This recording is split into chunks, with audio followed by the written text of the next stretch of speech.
There is a man whose voice you have heard in your dreams without ever realizing it.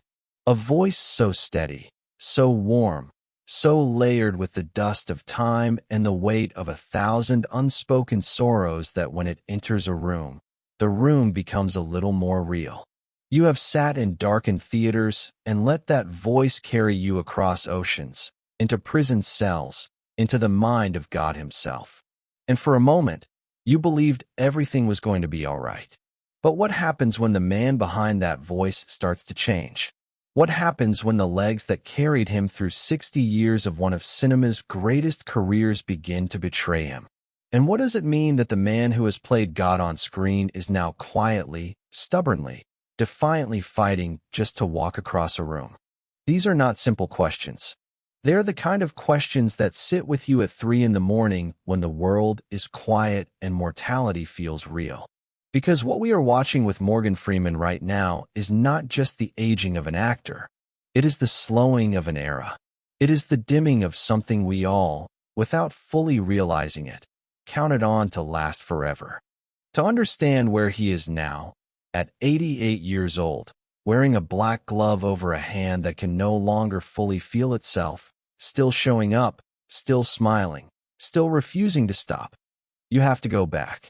All the way back to a boy in Memphis, Tennessee, in the summer of 1937. A boy born into a world that had already decided what his life was allowed to be. June 1st, 1937. Memphis, Tennessee.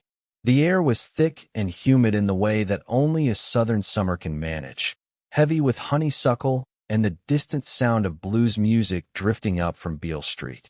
Morgan Porterfield Freeman Jr. entered the world without ceremony, the youngest child of a barber named Morgan Sr. and a schoolteacher named Mamie Edna. His parents had little money and, as it turned out, little ability to stay in the same place or stay together. Before he could walk, before he could speak his own name, the infant Morgan Freeman was sent to live with his paternal grandmother in Charleston, Mississippi. A small house, a quiet life, a grandmother's hands that smelled of cooking and earth. And then she died. He was 6 years old. 6 years old, and already the world had shown him what impermanence looked like. His mother came for him, and the wandering began. Greenwood, Mississippi. Gary, Indiana. Chicago, Illinois. Each move was a silent admission that something better was being chased and never quite caught. His father, a man named after himself, was a barber who drank. In 1961, Morgan Sr. died of cirrhosis, and the younger Morgan had to sit with that. The image of a man who had poured himself down a drain, one glass at a time, while his son was still learning what the world was supposed to feel like. Chicago was not the promised land the family had hoped for. The segregation of the South may have been written into law, but the North had its own cruelties, its own ways of reminding a black boy where the boundaries were. Morgan went to school in Chicago, where classrooms held both black and white children, but that proximity did not equal acceptance. He felt it, the looking, the measuring, the quiet hostility that doesn't need words to communicate itself. And yet, there was something the boy had. Some stubborn, unkillable thing inside him that refused to accept the story the world was trying to write for him. He scraped together pennies to buy tickets to the movies. He would sit in those theaters, in the seats designated for him, in the sections the law allowed, and he would watch men like Gary Cooper and Spencer Tracy and Sidney Poitier move through light and shadow and become something enormous on that screen. He wasn't watching them as a fan. He was watching them as a student who didn't know yet what he was studying for, but knew, somewhere deep below conscious thought, that this was the thing. Acting found him the way most important things find people, sideways, through the back door, disguised as punishment. He was 12 years old. He had pulled a chair out from under a girl he had a crush on, a classic 12-year-old piece of nonsense. And his teacher, instead of sending him home or to the principal's office, signed him up for the school drama competition as his sentence. If he wanted to clown around, he could clown around on stage. What happened next startled everyone in that room. possibly including Morgan Freeman himself. He walked out there, opened his mouth, stepped into the scene, and won. Won the whole competition, not just in his school, statewide. He was 12 years old, and the sound coming out of him already belonged to somewhere deeper than his years. That voice, even then, had something in it, something true. But the wound that would define the next 3 decades of his life wasn't a dramatic one. It didn't come with fire or fury. It came with quiet. It came with years and years of a dream deferred, stretched thin, nearly snapped. In 1955, Morgan Freeman graduated high school and turned down a partial drama scholarship from Jackson State University. A drama scholarship. He turned it down. And the reason was that he wanted to fly. The United States Air Force promised him the sky. Literally. He had always been transfixed by airplanes, by the idea of lifting above the earth and its heaviness, rising into blue nothing, free of everything that held a black man down in Mississippi in 1955. He signed up with his whole heart. He imagined himself behind the controls of something fast and silver, the world dropping away beneath him. What he got instead was a wrench and a radar screen. They made him a mechanic, a technician. He was not flying. He was not even close to flying. He was underground, in the noise and the grease, watching the planes go up without him. And something in that gap, between what he had dreamed and what he had received, became a kind of wound. Not dramatic, not catastrophic, just the slow, grinding recognition that the world does not easily give a black man in America what he imagines for himself. That he was going to have to take it another way, a harder way. In 1959, he walked away from the Air Force and moved to Los Angeles with nothing but the old dream still wrapped around his ribs. Hollywood. He was 21 years old. He knocked on doors. He walked into studios. He auditioned for things he didn't get. He got nothing. The city was not interested in Morgan Freeman. Not yet. He moved to New York. He took odd jobs. He danced at the 1964 World's Fair, which sounds glamorous and was not. He joined a musical theater group in San Francisco called the Opera Ring. He appeared as an uncredited extra in a 1965 Sidney Lumet film called The Pawnbroker, an experience so small it barely left a mark on the industry's surface. For a decade, maybe longer, he was invisible. He was a man with a voice that could shake the foundations of a building, standing in rooms where nobody was listening. And the years were passing. They were passing fast. By his late 30s, most actors his age who had not broken through had stopped trying. The math didn't add up. The hope had gone stale. A reasonable person would have quit. But here is the thing about Morgan Freeman that takes a while to understand. He is not reasonable. He is patient, which is different. Patience is not giving up. Patience is the quietest form of ferocity. He kept working. Small roles. Theater. Television. In 1971, he got a steady job on a children's educational show called The Electric Company, playing characters like Easy Reader and a rotation of wildly different personas for kids who were learning to read. He was in his 30s, playing for children, making a barber's son's wage, and somewhere in the back of his mind the great roles he knew he was capable of were waiting like ships in a harbor with no wind. He hated it. The show's creator would later say that Freeman loathed the work, that it was an unhappy period of his life. He lasted until 1975, when the show's demands became unbearable. And when it ended the following year, he looked at where he was and felt the full weight of what he had not yet become. He was almost 40. His first marriage had collapsed. He had started drinking. Dangerous, considering what had happened to his father, considering that image he carried of a man who had not survived the same temptation. The bottle was a voice of its own, one that spoke low and easy, that told him the waiting was the rest. And then, from the bottom of that particular darkness, something shifted. It didn't come as lightning. It came as work, as the stubborn, repetitive, unglamorous act of returning to the stage when television had closed its door. He went back to theater.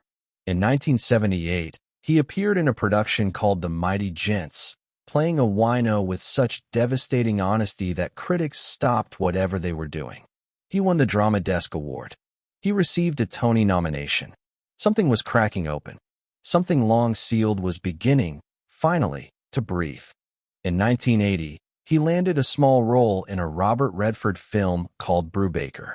It wasn't the breakthrough, but it was a handhold. He kept climbing. He auditioned. He was told no. He worked in soap operas, another world, because the bills needed paying and pride was a luxury he couldn't quite afford. He was 45, 46, 47, and Hollywood was still not paying attention the way it should have been. Most men would have accepted, by then, that the story had been told, that the arc had reached its ceiling. But there is a certain kind of person who refuses to accept the ceiling, who simply keeps building, quietly, steadily, one brick at a time, until the ceiling becomes a floor. In 1987, Morgan Freeman walked onto a film set to play a character named Fast Black in a movie called Street Smart. Fast Black was a volatile, dangerous pimp, a man made of darkness and barely contained violence. And Freeman played him with such unflinching, terrifying precision that the room went silent. Film critic Pauline Kael, one of the most respected voices in American cinema, stopped her review mid-thought and asked, out loud, in print, "Is Morgan Freeman the greatest American actor?" He was 50 years old. The Academy of Motion Picture Arts and Sciences gave him his first Oscar nomination for Best Supporting Actor.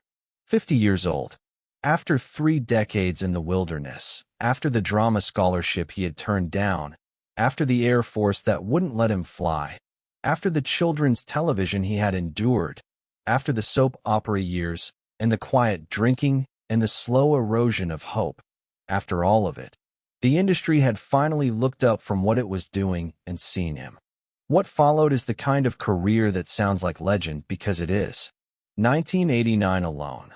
Glory, the story of the 1st Black Military Regiment in the Civil War, Morgan Freeman as Sergeant Major Rollins, carrying the moral weight of the entire film in his eyes. Then Lean on Me, where he played a fearsome, brilliant principal dragging a failing school back to life through sheer will.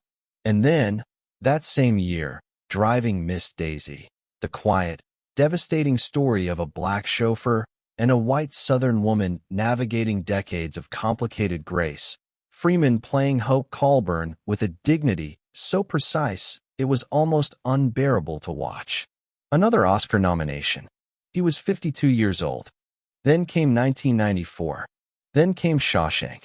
The Shawshank Redemption, directed by Frank Darabont and adapted from a Stephen King novella, was not a commercial success when it was released in September of 1994. It came and went from theaters quietly, earning a modest return. But the people who saw it did not forget it. They went home and told their families. They told strangers. They rented the VHS cassette again and again. And slowly, over the months and years following its release, it climbed. It climbed until it reached a place in the cultural imagination that very few films have ever occupied. Today, it consistently ranks among the greatest films ever made. And Morgan Freeman's voice was the soul of it. His narration as Ellis Boyd Red Redding, the man who has been in prison so long that the walls are the only world he knows, was not simply performance. It was truth. Every word came from somewhere real, from the accumulated experience of a man who understood, in his bones, what it felt like to wait decades for the thing you deserved. The Oscar for Best Supporting Actor came in 2005 for Million Dollar Baby, Clint Eastwood's brutal and beautiful film about boxing and love and the terrible choices that loyalty sometimes demands. The statuette was gold and it was heavy, and the room gave Morgan Freeman a standing ovation. And somewhere in the back of every person in that theater's mind was the knowledge that this was overdue. That this had been earned over 30 years rather than one film. That the man holding that trophy had been waiting for it since before most of the people in the room were born. But success, in a life, is never the whole story. Success is always a room with other rooms behind it, some of them darker than the one you're standing in. In 2008, everything changed on a county road near Ruleville, Mississippi. It was August 3rd, late evening.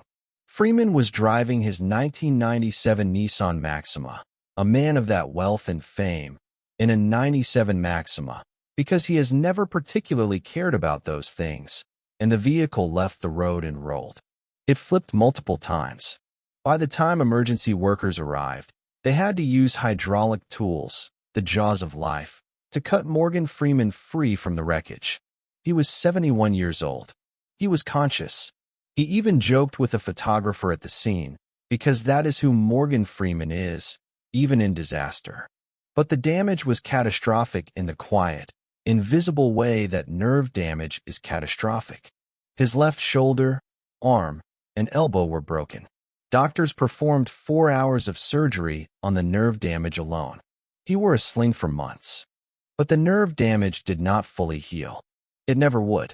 His left hand, the hand that had gestured, that had reached out, that had held scripts and shaken hands and touched the world, became partially paralyzed. The pain was chronic. The diagnosis that came, fibromyalgia, brought with it not just that hand's diminishment, but a whole body experience of pain and fatigue and muscle stiffness that would shadow every single day for the rest of his life. The black glove appeared.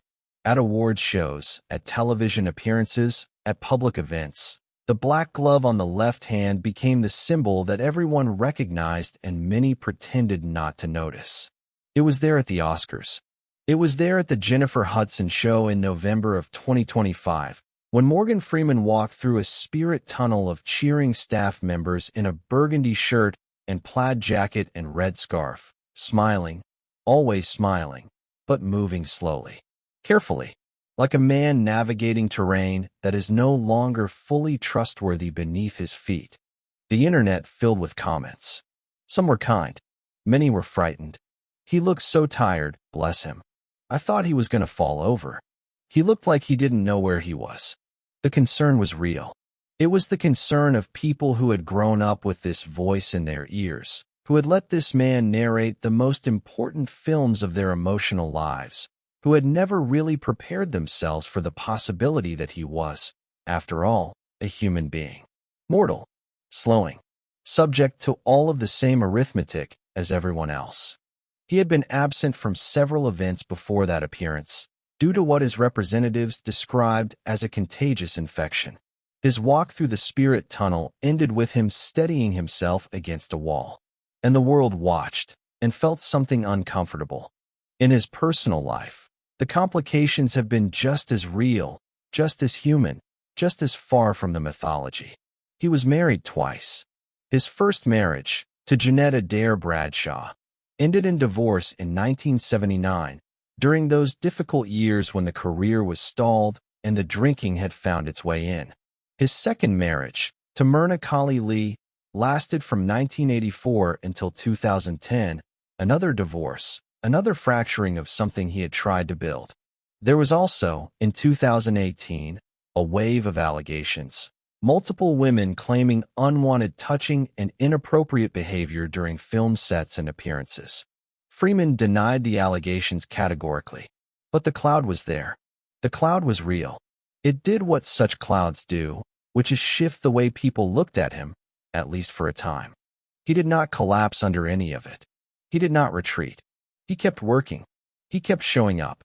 He appeared in the Paramount series Lioness as recently as 2024, at the age of 87, still commanding every scene he entered. He lent his voice to a campaign raising awareness for a heart condition called transthyretin-mediated amyloidosis, because the voice that has narrated God and presidents and the most beloved stories of half a century still has something to say, still has a reason to say it. He plays golf. On sunny mornings at his estate in Charleston, Mississippi, built on a property along a golf course, he wakes up and wonders whether today will be a golf day. His right ankle gives him trouble. He has a slight limp. He needs the cart now in a way he didn't need it before. But he goes. He swings. He cusses, because golf demands it. He goes back inside. He takes his vitamins. He works with his doctors. He does not, he has said, allow himself to think of himself as old. Not letting the old man in. That is the philosophy. Not letting the creeping arithmetic of time convince you that the game is over. There is a train conductor who told him something once. In the early years, when he was young and poor and making his way through a world that had not yet learned his name. Never look for trouble. For words. Never look for trouble. He has carried those words for more than 70 years. He has never invited it, never sought conflict for its own sake, never looked for the storm. And in this way, the quiet philosophy of a man he briefly met has guided one of the most enduring careers in the history of American film. He has planted gardens on his Mississippi land. He keeps bees, thousands of them, an entire ecosystem of them, because the bee population is declining, and Morgan Freeman, a man who has spent his life inside stories, has decided that one of the most important stories being told right now is the one about small creatures and the flowers that need them. He feeds the bees. He watches them. He does not wear protective gear because he says they know him by now, and perhaps they do. What is the legacy of Morgan Freeman? It is not simply the films, not the Oscar on the shelf, not the voice, though that voice is a cathedral unto itself. It is the specific shape of a life that refused to accept the outline drawn for it. A boy sent away from his parents before he could speak. A young man who wanted to fly and was handed a wrench. A 30-year-old who couldn't get a break. A 50-year-old who changed everything in a single performance. An 88-year-old who walks slowly and smiles and still shows up. He does not preach. He does not lecture. When younger actors ask for wisdom, he tends to redirect, to encourage them to find their own. But to his grandchildren, he has passed on the words of the conductor. Never look for trouble. Move through the world quietly. Keep learning. Stay active. Don't let the old man in. And now I want to speak directly to you. You watching this. You, who feel something complicated sitting with this story. Because here is what I want you to understand. The black glove on Morgan Freeman's hand is not a symbol of defeat. It is not the story ending. It is, if you're willing to see it this way, the most honest thing that man has ever shown the world. He has played God. He has played presidents. He has narrated the cosmos for us. And none of that was more real, more true, more worthy of your attention than the sight of an 88-year-old man in a burgundy shirt, moving carefully through a spirit tunnel, gripping a wall to steady himself, and then walking forward anyway. That is not weakness. That is the kind of courage that has no audience. That is the kind of perseverance that never made a great movie trailer because it has no dramatic music, no turning point, no triumphant sprint across a finish line. It is just a man, still here, still going, carrying the accumulated weight of everything that tried to stop him and deciding, every single morning, that today is not the day he stops. Maybe you needed to see that today. Maybe you are in the middle of something long and quiet, something that looks nothing like a breakthrough and everything like an endurance test. Maybe the thing you were meant for has not found you yet, or found you, and then taken something from you anyway. Maybe you are learning that the life you imagined does not match the life you received, that the pilot's seat was empty when you finally got to the cockpit. Maybe you are holding your own black glove, your own private reminder of what was taken, what was broken, what will never fully recover. Here is what this man, this 88-year-old man in a plaid jacket and a red scarf, has spent his whole life teaching without a single lesson. The voice does not stop. The voice belongs to you. And no amount of time, no accident on a dark Mississippi road, no decade of invisibility, no allegation or divorce or heartbreak or disease has ever been able to take the voice from the one who refuses to stop using it. So when you think about Morgan Freeman, when you picture that black glove, that careful walk, that enormous smile, ask yourself the only question that really matters. What are you still waiting for permission to begin?